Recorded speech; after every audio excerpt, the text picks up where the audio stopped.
नमस्कार विद्यार्थी मित्रांनो, मी डॉक्टर डी.सी. सावंत, संचालक नेटसेट अकॅडमी नांदेड. आजच्या सेशनमध्ये आपल्याला टीचिंग ॲप्टिट्यूड या प्रकरणाची इत्यंभूत माहिती आपण बघणार आहोत. टीचिंग ॲप्टिट्यूड म्हणजे काय, टीचिंगचं मिनिंग काय आहे, अध्यापन कशास म्हणतात, ॲप्टिट्यूड म्हणजे काय, आपण विकसित कसं होतं, त्याच्यासाठी कोणतं तंत्र कोणतं कौशल्य विद्यार्थ्याला अवगत करावं लागतं. आणि एक प्राध्यापक म्हणून जर ज्या वेळेला एक विद्यार्थी उभा राहतो, मग त्यावेळेला त्या विद्यार्थ्यास टीचिंग बद्दलच्या कोणत्या संकल्पना या क्लिअर असाव्या लागतात. त्यामुळे आपण सर्वप्रथम आपण बघूया की टीचिंग ॲप्टिट्यूड म्हणजे नेमकं काय आहे, कोणत्या प्रकारचं मिनिंग आहे ते लक्षात येऊन जातं आपल्याला. पहा, लक्षात घ्या, टीचिंग ॲप्टिट्यूडचा पहिला मिनिंग आहे की teaching the occupation, profession or work of a teacher. म्हणजे काय, हे एक व्यावसायिक घटक आहे, एक व्यवसाय आहे, एक प्रोफेशन आहे आणि वर्क ऑफ अ टीचर एक टीचरचं काम करण्याचं एक माध्यम आहे.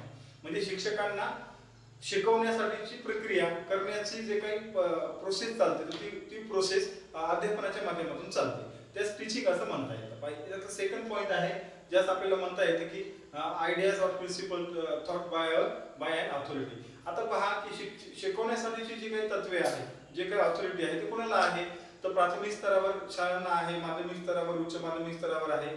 पुन्हा मग जर आपण 11वी 12वी जर बघितलं तर एक माध्यमिक उच्च माध्यमिक स्तरावरती कॉलेजला ती परवानगी दिलेली आहे. तसंच ज्या वेळेला आपल्याला माध्यमिक लेवलला किंवा महाविद्यालयीन स्तरावरती अध्यापनाची संकल्पना बघत असताना टीचिंगचं जे पॉइंट ऑफ व्ह्यू आहे तो कसा बघता येतो, तर तो आहे की महाविद्यालयीन स्तरातील संस्थांना तिथून विद्यार्थ्यांच्या अध्ययनासाठी शिक्षकांमार्फत पुरवण्यात येणारं एक शैक्षणिक साधन किंवा एक शैक्षणिक प्रक्रिया ज्याच्यामध्ये अध्ययन, अध्यापन, संप्रेषण, कम्युनिकेशन आणि विविध सहाय्यभूत घटकांचा समावेश होतो, त्यास आपल्याला एक ऑथॉरिटीच्या स्वरूपात बघता येतं. म्हणजेच काय, the teaching of the content, idea and curriculum. म्हणजे एक शिक्षक काय करतो, एक शिक्षक विद्यार्थ्यांना शिकवण्यासाठी कशाचा आधार घेतो, तर तो एक अभ्यासक्रमाचा आधार घेतो. अभ्यासक्रम म्हणजे काय, अभ्यासक्रमामध्ये संकल्पना असतात, संकल्पना म्हणजे काय असतात आणि संकल्पनामध्ये कोणते आयडिया असतात. ज्या वेळेला अभ्यासक्रमाची रचना फ्रेम केली जाते किंवा एखादा करिक्युलम डेव्हलप केला जातो, करिक्युलमचं एक फ्रेमवर्क बसवलं जातं, त्या फ्रेमवर्क मध्ये आपल्याला असं म्हणता येतं की जो काही आशय आहे, विषय आशय म्हणजे कंटेंट म्हणजे काय आहे, तर त्या आशयाला निगडीत असलेला एखादा विषय, जसं आता आपण शिकत आहोत की अध्यापन म्हणजे काय, टीचिंग ऑफ करिक्युलम असंही म्हणता येतं किंवा त्याला आपल्याला टीचिंग ॲप्टिट्यूड पण असंही म्हणता येतं. जेणेकरून आपल्याला एक पॉइंट ऑफ असं बघता येतो की आपण जे शिकवत आहोत किंवा जे शिकत आहोत, शिकण्याची प्रक्रिया म्हणजे अध्ययन आणि शिकवण्याची प्रक्रिया म्हणजे अध्यापन. या दोन प्रोसेस आपल्या लक्षात असणं गरजेचं आहे. आणि या दोन प्रोसेसमध्ये एक करिक्युलम हा एक मेजर कंटेंट येतो, म्हणजे अभ्यासक्रम. अभ्यासक्रमाशिवाय, आशयाशिवाय कोणताही घटक परिपूर्ण होत नाही. त्यामुळं टीच म्हणजेच काय, आपल्याला सर्वप्रथम टीच म्हणजे काय, शिकवणे. म्हणजे कोणाला शिकवणे, विद्यार्थ्यांना शिकवणे. शिक्षकांकडे ते स्किल्स, ते तंत्र, ते अध्यापन कौशल्य असावं लागतं जे की विद्यार्थ्यांना टीच करायचं आहे. मग आपल्याला काय म्हणता येतं की impart knowledge to or instruct. बघा, पॉइंट ऑफ व्ह्यू आपल्याला समजून जातो की इम्पार्ट नॉलेज, कोणतं इम्पार्ट नॉलेज, की ज्ञानाचं आपल्याला काहीतरी माहिती द्यायची आहे, ज्ञान द्यायचं आहे विद्यार्थ्यांना. त्यांच्या आकलन क्षमतेनुसार विविधांगी स्वरूपाचं आशयाचं, विषयाचं आणि संकल्पनाचं ज्ञान देणे.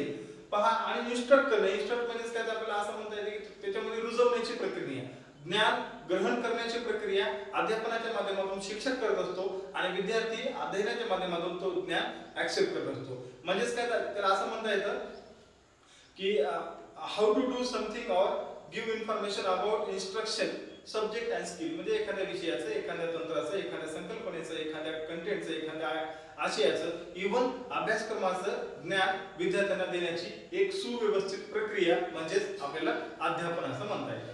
कॉमनली आपण बघतो, लहानपणापासून जर आपण फॅक्टर्स बघितले तर नर्सरी पासून पीएचडीच्या जे काही पीजीच्या कालखंडापर्यंत आपण बघतो की शिक्षक आपल्याला शिकवतायत, आपण समजून घेत आहोत आणि त्यानंतर मग बाकीचे आपण प्रोसेस पार पाडतो. एकूणच एक विद्यार्थ्यांना, एक किंवा अनेक विद्यार्थ्यांना, विविध गटाच्या विद्यार्थ्यांना केलेलं अध्यापन म्हणजे टीचिंग असं म्हणता येतं. मग एका विद्यार्थ्याला टीचिंगसाठी काय काय अत्यावश्यक आहे, शिक्षकांना टीचिंग मध्ये उभं राहण्यासाठी किती मिनिट बोलावं लागतं, एक तर एका मिनिटापासून 35 मिनिटापर्यंत तास असतो, हा प्राथमिक माध्यमिक लेवलला. उच्च जर आपण थोडंसं हायर लेवलला महाविद्यालयीन स्तर जर आपण चेकआउट केला तर आपल्या लक्षामध्ये काय येतं की महाविद्यालयीन स्तरामध्ये 40 ते 45 मिनिटाचा एक तास असतो.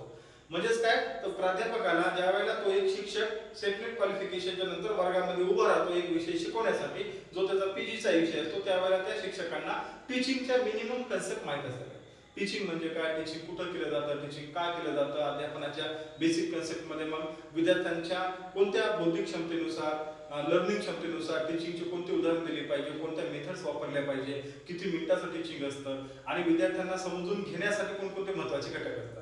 आणि विद्यार्थ्यांना जर आकलनामध्ये जर काही पॉइंट ऑफ व्ह्यू जर अंडरस्टँड होत नसतील तर मग शिक्षकामध्ये काही फॉल्ट आहेत का हे बघावं लागतं. म्हणजेच काय, तर एक शिक्षक परिपूर्णपणे त्या शिक्षकाला स्किल ओरिएंटेशन शिकवावं लागतं. स्किल म्हणजेच काय, तर कौशल्य. मग शिक्षकांना अध्यापनाचं कौशल्य असावं लागतं, बोलण्याचं कौशल्य असावं लागतं, एक घटक स्पष्ट करण्याचंही कौशल्य असावं लागतं.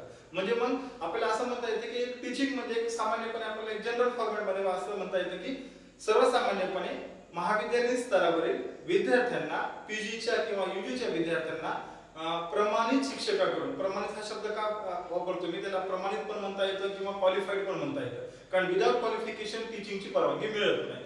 म्हणजेच काय, तर जो शिक्षक किंवा जो विद्यार्थी अध्यापनाच्या या प्रक्रियेत येत आहे तो एक प्रमाणित होतो. म्हणजेच काय, तर तो एका परिपूर्णपणे त्या क्वालिफिकेशनच्या राऊंड मध्ये तो पास होतो. म्हणजे प्रमाणित शिक्षकांकडून एका सूत्रबद्ध अशा महाविद्यालयीन स्तरावरती विद्यार्थ्यांना अध्यापन करण्याची एक प्रक्रिया म्हणजेच अध्यापन असं होय. म्हणजे टीचिंग हा एक कॉमनपणे आपल्याला एवढं बघता येतं की अध्यापनामध्ये नेमकं काय आहे, म्हणजे कोणती प्रोसेस आहे. जनरल तुम्हाला अशा प्रकारचं एक सामान्य कॉमनली कन्सेप्ट समजली पाहिजे. यानंतर आपण बघूया की ऍप्टिट्यूड म्हणजे काय. ऍप्टिट्यूडचा जो घटक आहे तो वेगळा आहे बघा. टीचिंग वेगळा फॅक्टर आहे आणि ऍप्टिट्यूड वेगळा फॅक्टर आहे. दोन फॅक्टर मध्ये थोडं तफावत जाणवते आपल्याला. कशी आहे, टीचिंग ही एक अध्यापनाची प्रक्रिया आहे आणि ऍप्टिट्यूड काय, तर जे अध्यापन, ज्या विषयाचं आपण अध्यापन करत आहोत त्या विषयाचा ऍप्टिट्यूड आहे का, म्हणजेच वृत्ती आहे का. वृत्तीच म्हणजे काय, सर्वप्रथम आपल्याला वृत्ती समजून घेणं गरजेचं आहे. बिहेवियर पॅटर्न त्याला असं म्हणता येतं. म्हणजे एका शिक्षकाकडे ते मूलभूत अंगभूत कौशल्य आहे का, आणि अंगभूत मूलभूत जर कौशल्य नसेल तर मग त्या शिक्षकांना त्या अध्यापनाचा चांगल्या प्रकारे सराव करावा लागतो. सराव केल्याच्या नंतर त्या शिक्षकामध्ये छोट्याशा प्रमाणामध्ये अभिवृत्ती विकसित होते की शिकवायचं कसं, विद्यार्थ्यांना काय शिकवायचंय, कसं शिकवायचंय, कोणत्या फॉर्मॅटमध्ये शिकवायचंय, या प्रक्रियेची माहिती होणं, या प्रक्रियेची माहिती होण्यासाठी ऍप्टिट्यूड लागतो. पहा, फॉर एक्झाम्पल आपल्याला असं एक उदाहरण बघता येतं की शाळेमध्ये काही विद्यार्थी खेळ खेळत आहेत. म्हणजे समजा खो खोचा खेळ आहे, 10-12 जणांची नियुक्ती, काही राखीव खेळाडू असतात. ज्या वेळेला त्या विद्यार्थ्यांचं सिलेक्शन होतं त्यावेळेला आपल्या लक्षात काय येतं की त्या विद्यार्थ्यांपैकी काहीच विद्यार्थ्यांना खेळाची आवड असते. खेळाची आवड असते म्हणजेच काय, एक वृत्ती असते, मूलभूत वृत्ती असते. आणि जर त्या विद्यार्थ्याकडे जर खेळाचं कौशल्य जर नसेल किंवा वृत्ती नसेल तर तो विद्यार्थी खेळू शकत नाही. तो काय करेल की तो खेळण्यास जातो, शिक्षकांनी सांगितल्यामुळे जातो, पण त्याच्याकडे जर ती ऍप्टिट्यूड नसेल, वृत्ती नसेल, खेळण्याचं कौशल्य नसेल, बिहेवियर पॅटर्न नसेल, आरोग्य व्यवस्थित नसेल, फिजिकल फिटनेस नसेल, मेंटल फिटनेस नसेल, पळण्याची गती नसेल, पुन्हा मध्ये चकवा देण्याचा जो तो प्रकार आहे तो नसेल, म्हणजे ते कौशल्य लागतात. आणि ती वृत्ती जर नसेल तर मग विद्यार्थी तिथं काय होतो, ज्या वेळेला एका शिक्षकाकडे ऍप्टिट्यूडची नसते किंवा वृत्ती नसते त्यावेळेला एररचं प्रमाण वाढतं. एरर म्हणजे काय, म्हणजे छोट्या छोट्या चुका होतात. म्हणजेच काय बघा, एक शिक्षक वर्गामध्ये जातो, आपल्याला बघता येतं की बीएड एमएडच्या या प्रक्रियेमध्ये एक म्हणजे 5 मिनिटाचा जो पाठ असतो त्याला मायक्रो टीचिंग असं म्हणतात. म्हणजे 5 मिनिटं एका विषयावर, एखाद्या विषयावर 5 मिनिट बोलण्याची प्रक्रिया करणे. दुसरा घटक काय, सराव पाठ असतो, 15 मिनिट करणे, 3 कौशल्याचं एकात्मीकरण असतं. त्याच्यानंतर काय असतो, 35 मिनिटाचा तास असतो. ही जी लर्निंगची प्रक्रिया आहे म्हणजे अध्यापनाची पण एक प्रोसेस आहे. विद्यार्थ्याला जर आपल्याला असं म्हणता येतं की एका प्राध्यापकाला अध्यापनाच्या सगळ्या प्रक्रियेच्या दरम्यान टीचिंग या संकल्पनेबद्दल काय काय माहित असावं लागतं, ऍप्टिट्यूड बद्दल काय काय असावं लागतं. म्हणजे एक साधारणपणे आपल्याला असं म्हणता येतं की एखाद्या विद्यार्थ्याकडे ऍप्टिट्यूड असावा. कितपत ऍप्टिट्यूड असावा की तो वर्गामध्ये शिकवण्यास एक परिपूर्ण असावा, कौशल्य प्राप्त असावा, त्याचं तंत्र व्यवस्थित असावं, त्याची बोलण्याची प्रक्रिया व्यवस्थित असावी, त्याची वाक्यरचना बरोबर असावी, त्याची हाताचे हावभाव करण्याची प्रक्रिया बरोबर असावी, आणि बघण्याचा जो काही ऍप्टिट्यूड आहे, जो दृष्टिकोन आहे तो पण व्यवस्थित असावा लागतो. कारण शिक्षकी पेशा हा आपल्या नैतिकतेशी लागून म्हणजे जोडून आहे. कारण नैतिकता आहे, एथिक्स आहे, म्हणून शिक्षकांवरती जास्त प्रमाणामध्ये मार्केटमध्ये जर आपण म्हटलं समाजामध्ये तर व्हॅल्युएशन चांगल्या प्रकारचे, मूल्यांची जे काही निर्धारण करण्याची क्षमता जी आहे ती शिक्षकामध्ये असते. चला, शिक्षकांच्या टीचिंग आणि ऍप्टिट्यूडच्या या दोन संकल्पना तुमच्या लक्षात आल्या असेल असं वाटतंय. आता ज्यावेळेला आपण ऍप्टिट्यूडचा जो घटक बघणार आहोत तो कुठून आला, ऍप्टिट्यूडचा तो आपल्याला बघता येतं. ऍप्टिट्यूड म्हणजे काय, तर natural ability to do something, म्हणजे काय, तर नॅचरल टेंडन्सी. पहा, नॅचरल एबिलिटी, आता इथे क्षमता आली बघा. क्षमता म्हणजेच काय, एखाद्या विषयाची क्षमता आपल्याला करता येते. जर आपण बेसिक, आपण शिक्षण क्षेत्राची निगडीत आहोत तर आपल्याला असं बघता येतं प्रामाणिकपणे की 4 कौशल्य आहेत, reading, writing, speaking and listening. 4 कौशल्यापैकी जर आपण फक्त रायटिंग स्किल घेतलं म्हणजे लेखन कौशल्य, तर पहा नर्सरीचा विद्यार्थ्याला ABCD लिहिण्याचा एका रेषेचा सराव केला जातो नर्सरीमध्ये. LKG मध्ये UKG मध्ये तोच रेषेचा जो सराव आहे तो रेषेचा सराव कन्वर्ट होतो ABCDच्या वर्तनामध्ये. आणि नंतर काय होतं की UKGच्या नंतर ज्या वेळेला तो बालक पहिलीला येतो त्यावेळेला त्याला लेखनाचा एक शब्द लिहिता येतो. लिखाणाचा शब्द लिहिता येतो याचा अर्थ असा आहे की तो विद्यार्थी लेखन कौशल्याची त्याची वृत्ती विकसित होत आहे. It's a process of learning. त्याला म्हटलं जातं की ती एक छोटीशी प्रक्रिया आहे, ती पण वृत्तीच आहे. जर आपण ऍप्टिट्यूड हा शब्द टीचिंग सोडून जर इतर फॅक्टरीला आपण जोडला म्हणजे फिजिकल ऍप्टिट्यूड आहे, मेंटल ऍप्टिट्यूड आहे, पुन्हा मग आपल्याला बुद्धिमत्तेचा पण आपलं बघता येतं, इंटेलिजन्स ऍप्टिट्यूड आहे. ऍप्टिट्यूडची एकच संकल्पना आहे, पण ऍप्टिट्यूड सोबत जर आपण टीचिंग किंवा इव्हन ज्या संकल्पना आपण जोडसाल त्या संकल्पनेनुसार त्याचं स्वरूप बदलतं. मग ते स्वरूप बदलायचं तर आपल्याला काय लक्षात येतं की ऍप्टिट्यूड म्हणजे काय तर नॅचरल एबिलिटी, म्हणजे काय तर नैसर्गिकरित्या केलेली कृती, म्हणजे आर्टिफिशियल नाही. म्हणजे आपल्याला असं म्हणता येतं की पहा BEdच्या स्तरावरती ज्या वेळेला आमचं अध्यापन चालतं, मायक्रो टीचिंग चालतं, त्यावेळेला आम्हाला बरेच असे विद्यार्थी काही सापडतात की जे विद्यार्थी काय करतात की एक वेगळ्या प्रकारच्या भाषेमध्ये बोलण्याचा प्रयत्न करतात. समजा मराठी लँग्वेज आहे तर मराठी शुद्ध भाषा वापरण्याचा प्रयत्न करतात. पण शिकणारा विद्यार्थी हा जर एकदा म्हणजे कॉमन लेवलला जर त्या विद्यार्थ्यांचं सामाजिक स्ट्रक्चर जे आहे तर ते बॅकग्राऊंड जर थोडंसं वीकर असेल आणि विद्यार्थी जर थोडंसं हायर लेवलचं जर मराठी संभाषण करत असेल तर ते विद्यार्थ्याच्या लक्षात येत नाही. म्हणजेच काय तर एका शिक्षकांनी विद्यार्थ्यांना समजून सांगण्यासाठी त्यांचं जे संभाषण कौशल्य आहे, त्यांचं जे अध्यापन कौशल्य आहे ते कशाशी निगडीत असावं, नॅचरल फॉर्म मध्ये असावं, आर्टिफिशियल नाही. आर्टिफिशियल म्हणजेच काय तर समजा आता आपण एखादा पेपर सोडवतात, पेपर सोडवताना आपलं काय होतं की अचानकपणे शिक्षक येतात, शिक्षक आल्याबरोबर सगळे विद्यार्थी काय करतात वर्गामध्ये बसलेले एकदम आपल्या स्ट्रेट पोझिशनला येतात. म्हणजेच काय होतं की आपण नैसर्गिक वृत्तीकडून आर्टिफिशियल वृत्तीकडे कन्वर्ट होतो. ज्या ठिकाणी आर्टिफिशियल वृत्तीचं आपल्याला आढळते त्या ठिकाणी कौशल्याची निर्मिती होत नाही. जर आपल्याला मागच्या कालखंडामध्ये जर आपण लातूर पॅटर्न बघितला तर तो पॅटर्न कोणता होता, तो आर्टिफिशियल पॅटर्न होता. म्हणजे ढोकंपट्टी करा. काय होतं विद्यार्थ्यांना काय दिलं झालं होतं की 10वी 12वीच्या विद्यार्थ्यांना एक परिपूर्ण पेपरचं स्ट्रक्चर दिलं गेलं होतं. पेपरचा स्ट्रक्चर, प्रश्न कसा लिहायचा, कोणत्या स्वरूपात लिहायचा, किती लिहायचा आणि त्याचं लिहिण्याचं जे काही इंटरनल स्ट्रक्चर आहे ते स्ट्रक्चरचं एक फॉर्मॅट त्यांनी बनवलं होतं. आणि त्या फॉर्मॅट आणि त्या लिखाणाला चांगल्या प्रकारचे मार्क मिळायचे. जर आपण असं म्हटलं की 100 पैकी जर 30% विद्यार्थी जर मेरिट मध्ये येत असतील, 90%च्या पुढे येत असतील आणि 10वीच्या नंतर 12वी झालीच्या नंतर एक 5-10 वर्षाच्या नंतर त्यांचं जर नोकरीचं प्रमाण बघितलं तर ते विद्यार्थी आज म्हणजे 4थ्या स्तराच्या व्यवसायामध्ये आढळतात, म्हणजे 4th लेवलच्या व्यवसायामध्ये, बौद्धिक नाही.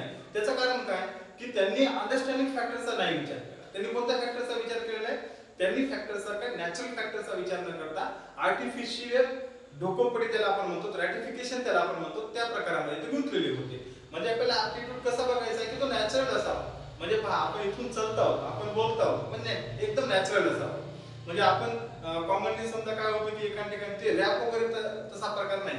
कॉमनली जर आपण असं म्हटलं की आपल्याला आपली चालण्याची प्रक्रिया कशी आहे, आपण बघा आपल्या फॅमिलीमध्ये एकदम 100% स्वातंत्र्याने आपण वागतो. मग त्या ठिकाणी जर आपले वडील आले तर मग आपली चालण्याची गती, बोलण्याची गती, वागण्याची गती याच्यामध्ये बदल होतो. तो बदल म्हणजे काय, तो नैसर्गिक बदल नाही, तो आपल्या मनानं अनुवांशिकरित्या किंवा आर्टिफिशियलरित्या केलेला तो बदल आहे. तो बदल इथे अपेक्षित नाहीये. विद्यार्थ्यांचा ऍप्टिट्यूड विकसित करण्यासाठी, अध्यापनाचा ऍप्टिट्यूड हे करण्यासाठी नॅचरल फॉर्म मध्ये जसं आहे तसं बोलण्याची प्रक्रिया करणे, जसं आहे तसं, जशा प्रकारचं ज्ञान आहे तसं स्पष्ट करण्याची प्रक्रिया करणे, त्यास आपल्याला ऍप्टिट्यूड असं म्हणतात. म्हणजे कॉमनली काय म्हटलं जातं की एक नॅचरल टेंडन्सी कसे, म्हणजे स्वभाव कसा बनतो, नॅचरल स्वभाव, आर्टिफिशियल स्वभाव नाही. म्हणजे आपल्या वागण्याची जी पद्धत आहे, बिहेवियर आपले जे पॅटर्न आहे त्यास नॅचरल एबिलिटी असं म्हणतात. आणि त्या एबिलिटीचं रूपांतरण आपल्या वृत्तीमध्ये होतं, वृत्तीचं रूपांतर अभिवृत्तीमध्ये होतं. अभिवृत्ती म्हणजे काय तर स्वतः, अभि म्हणजे सेल्फ आणि वृत्ती म्हणजे काय तर स्वतःची वृत्ती विकसित करण्याचा मार्ग, म्हणजे त्यास आपल्याला ऍप्टिट्यूड असं म्हणता येतं.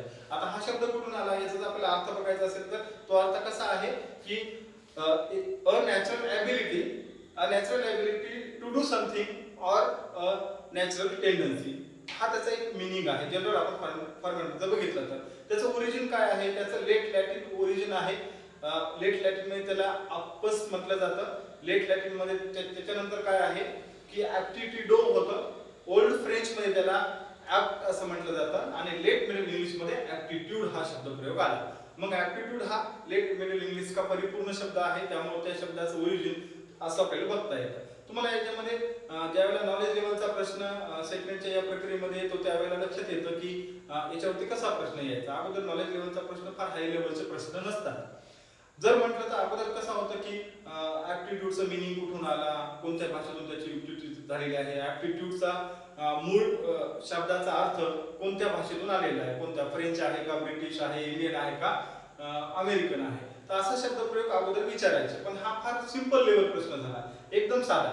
पण आता तो स्तर नाही, त्याचा स्तर खूप हायर आहे. सिंपल लेवल चा आता प्रश्न आता येत नाही. आपण आता नेक्स्ट पीपीटी कडे वळूया. नेक्स्ट पीपीटी मध्ये बघूया की कन्सेप्ट ऑफ टीचिंगचं काय आहे. जनरल अगोदरच्या प्रमाणे आपण टीचिंग म्हणजे काय, त्याचे काय पॅरामीटर्स आहेत, त्याचबरोबर ऍप्टिट्यूड म्हणजे काय, ऍप्टिट्यूड कसं विकसित होतं, शालेय स्तरावर ऍप्टिट्यूड काय आहे आणि ऍप्टिट्यूड शिक्षकाची निगडीत कसं आहे, या संकल्पनांचा आपण थोडक्यात एक आढावा घेतलेला आहे. तर सेकंड फॉर्मेशन मध्ये आपल्याला बघता येतं की कन्सेप्ट ऑफ टीचिंग काय.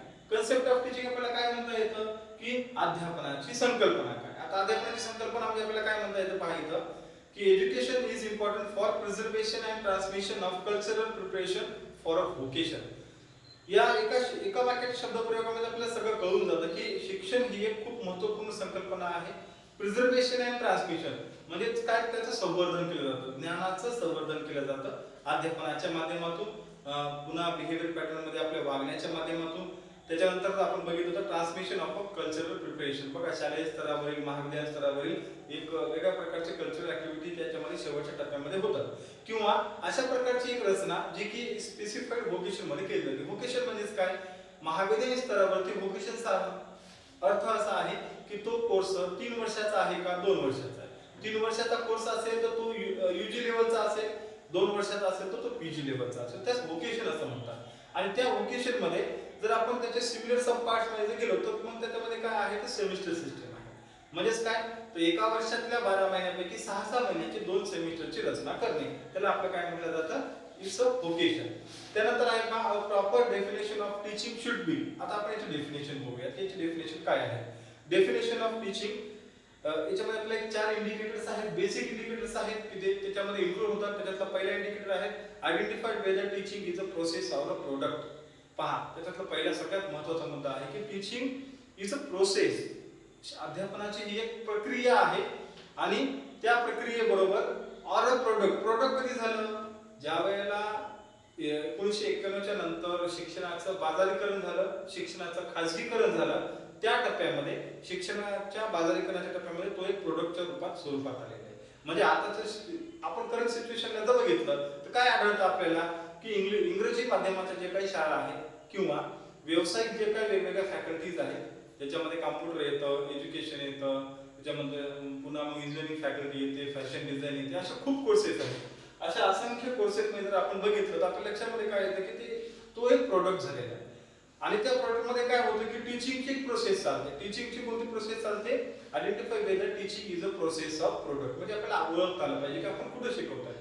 ग्रँटेड कॉलेजला आहोत का नॉन ग्रँटेड. ग्रँटेड कॉलेज असेल तर teaching is a profession, okay, आणि नॉन ग्रँटेड असेल तर टीचिंग इज अ प्रोडक्ट. म्हणजे तुम्हाला काय काय होतं की तुम्ही जे अध्यापन करणार आहात ते प्रोडक्टच्या स्वरूपात तुम्ही देणार आहात विद्यार्थ्यांना, ते स्पेसिफाईड देणार आहात, कंटेंट ओरिएंटेशन देणार आहात आणि फिक्स त्याचा एक रेशो असणार आहे की तुम्हाला काय द्यायचंय, कसं द्यायचंय, कोणत्या पॅरामीटरमध्ये द्यायचं. म्हणजे टीचिंगच्या संकल्पनेमध्ये आपल्याला इतका पॉईंट माहित असावा की टीचिंग इज अ प्रोसेस, ही एक प्रक्रिया आहे. म्हणजे शालेय स्तरावर किंवा महाविद्यालयीन स्तरावर शिक्षकांच्या अध्यापनातून, विद्यार्थ्यांच्या अध्ययनातून महाविद्यालयीन स्तरावर चालणारी एक प्रक्रिया म्हणजे ती काय आहे, प्रोसेस आहे. त्यानंतर आहे पहा सेकंड याच्यात इंडिकेटर्स आहे. सेकंड जो अत्यंत महत्त्वाचा इंडिकेटर्स आहे, ज्या इंडिकेटरचा बेस जो व्हॅल्युएशन मध्ये येतो, जो ऍक्च्युअली फॅक्टर्स आहेत ते constitutional factors indicate constitutional factors आहेत ते. म्हणजेच काय की भारतीय संविधानातील मूल्यांचा फॅक्टरचा विचार करणं गरजेचं आहे. कशामध्ये, तो विचार कुठं असावा, तो विचार अध्यापनामध्ये असावा का, मग अध्यापनाच्या कोणत्या फॅक्टरमध्ये असावा. तो जो विचार आहे तो विचार एकतर करिक्युलम मध्ये असावा. जसं आपण फॉर एक्झाम्पल असं म्हणताय प्रिएम्बल आहे, भारतीय संविधानातील प्रिएम्बल आहे. प्रिएम्बल मध्ये काय आहे, एकूण 11 मूल्य आहेत. 11 मूल्यांपैकी 4 मूल्य बेसिक आहेत, स्वातंत्र्य, समता, न्याय, बंधुता. मग या 4 मूल्यांचं जर आपल्याला जर कोरिलेशन बघायचं असेल तर त्या 4 मूल्यांचं कोरिलेशन नुसार जर बघितलं तर 13 गाभाभूत घटकाची निर्मिती या 4 मूल्यानुसार झालेली आहे का ते चेक आउट करणे गरजेचे आहे. मग 13 गाभाभूत घटकांच्या मूल्यानुसार अभ्यासक्रमाची रचना प्राथमिक माध्यमिक स्तरावरती फिक्स होते.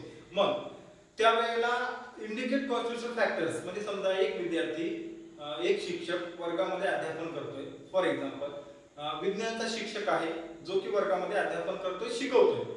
विज्ञानचा शिक्षक वैज्ञानिक दृष्टिकोन वर्गामध्ये शिकवतोय आणि त्या शिक्षकाच्या अध्यापनामध्ये जर फ्रीडम व्हॅल्यू नसेल, इक्वॅलिटी व्हॅल्यू नसेल, ठीक आहे, म्हणजेच काय तर त्यांच्या स्वभावामध्ये असावं लागतं. म्हणजेच काय तर इक्वॅलिटी म्हणजेच काय तर वर्गात असलेल्या सर्व विद्यार्थ्यांना सारख्या स्वरूपामध्ये मूल्यमापन करणे, सारख्या स्वरूपामध्ये त्यांना अध्यापन करणे आणि इक्वल पॅरामीटरनं सगळ्या प्रोसेस पार पाडणे. म्हणजेच काय तर जे काही कॉन्स्टिट्यूशन जे काही स्ट्रक्चर्स आहेत तर त्या स्ट्रक्चरचं फॉर्मेशन अभ्यासक्रमाबरोबर शिक्षकांच्या त्या वागण्यामध्ये आलं पाहिजे, शिक्षकांच्या बोलण्यामध्ये आलं पाहिजे, शिक्षकांच्या बिहेवियर पॅटर्न मध्ये आलं पाहिजे. त्यास आपल्याला इंडिकेट कॉन्स्टिट्यूशनल फॅक्टर्स असं म्हणता येतं. त्याच्यानंतर आहेत बा तिसरं महत्त्वाचा ऑब्जेक्टिव्ह आहे टीचिंग कन्सेप्ट ऑफ टीचिंग मध्ये रिव्हील ऑब्जेक्टिव्ह. रिव्हील ऑब्जेक्टिव्ह म्हणजे नेमकं काय? रिव्हील म्हणजे पुनर्प्रक्रिया ज्याला असं म्हणता येतं की पुन्हा पुन्हा करणे. रिव्हील ऑब्जेक्टिव्ह उद्दिष्टांचं जे निर्धारण आहे ते बार बार उद्दिष्ट बदलावे लागतात. पहा भारतीय करिक्युलमचा जर आपण विचार केला, इंडियन पॅरामीटरचा जर आपण विचार केला तर याच्यामध्ये ऑब्जेक्टिव्ह सतत बदलत नाही. मागच्या कालखंडामध्ये जर आपण 10वी पर्यंत सिलेबसचा जर विचार केला तर 10वी पर्यंतचा सिलेबस कसा होता? 10 वर्ष करिक्युलम बदलत नव्हता, ऑब्जेक्टिव्ह बदलत नव्हते. पण आता तसं झालं का? नाहीये. फॉरेन एज्युकेशन सोसायटीमध्ये किंवा फॉरेन लेवलच्या जे काही एज्युकेशन पॅरामीटर्स मध्ये जर आपण बघितलं तर काय सापडतं आपल्याला की दर 6 महिन्याला त्यांचे ऑब्जेक्टिव्ह बदलतात.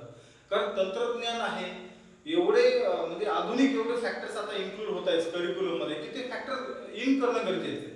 आता माध्यमिक लेवलला तो विषय आलेला आहे बघा, कॉम्प्युटर प्रशिक्षण म्हणून संगणक ICT information and communication technology. पण हा मागं होता का अगोदर 2000 नव्हता. हाच विषय अमेरिकन एज्युकेशनच्या पॉलिसीमध्ये जवळपास बघितला तर हा विषय 30-40 वर्षाखालीच येऊन गेला, 40 वर्षाखाली. आणि इंडियन एज्युकेशन सिस्टीम मध्ये हा कधी आला? जवळपास 2000च्या नंतरच्या प्रोसेस मध्ये आला. म्हणजे एवढी तफावत आहे. ऍक्च्युअली जर आपल्याला बघायचं असेल तर आपल्याला रिव्हील ऑब्जेक्टिव्ह करता आले पाहिजे. सामाजिक पॅरामीटरनुसार सोशल फॅक्टर्स आहेत, पॉलिटिकल फॅक्टर्स आहेत, इमोशनल फॅक्टर्स आहेत, मेंटल फॅक्टर्स आहेत, पर्सनल फॅक्टर्स आहेत आणि सोसायटीचे पण वेगवेगळे जिओग्राफिकल पण काही फॅक्टर्स आहेत. अशा सगळ्या फॅक्टरला अनुसरून आपल्याला आपल्या उद्दिष्टांची रचना वारंवार बदलावी लागते. त्यास रिव्हील ऑब्जेक्टिव्ह असं म्हणतात. त्याच्यानंतर आहे पहा reveal organisational and structural aspects. बघा सद्यस्थितीला जर आपण एक ICT हा घटक घेतला किंवा जे काही वर्ग ची आपण वर्ग पण बघू शकतो की वर्गाची संकल्पना कशी आली, वर्ग कसा बनतो, वर्गासाठी किती कॉम्प्युटर लागतात, OHP लागतं का, लॅपटॉप लागतं का, इंटरनेट लागतं का. तर हे जे सहाय्यभूत जे घटक आहेत या सहाय्यभूत घटकासाठी ऑर्गनायझेशनल म्हणजे संस्थात्मक लेवलला आणि स्ट्रक्चरल म्हणजे त्यांच्या स्ट्रक्चरमध्ये काय काय बदल करावे लागतात. तर हा कन्सेप्ट ऑफ टीचिंगचा बेसिक घटक आहे आणि हा बदल होणं गरजेचं आहे. जर शिक्षकांना समजा शिक्षक जर परिपूर्णपणे अपडेट नसेल, कॉम्प्युटरमध्ये अपडेट नसेल, लॅपटॉपच्या हाताळणीमध्ये नसेल, इंटरनेट वापरण्यामध्ये नसेल तर त्याचे परिणाम काय होतात की विद्यार्थ्यांना त्यांच्यापेक्षाही अपडेट असतात. मग शिक्षकांना हे अपडेट व्हावं लागतं.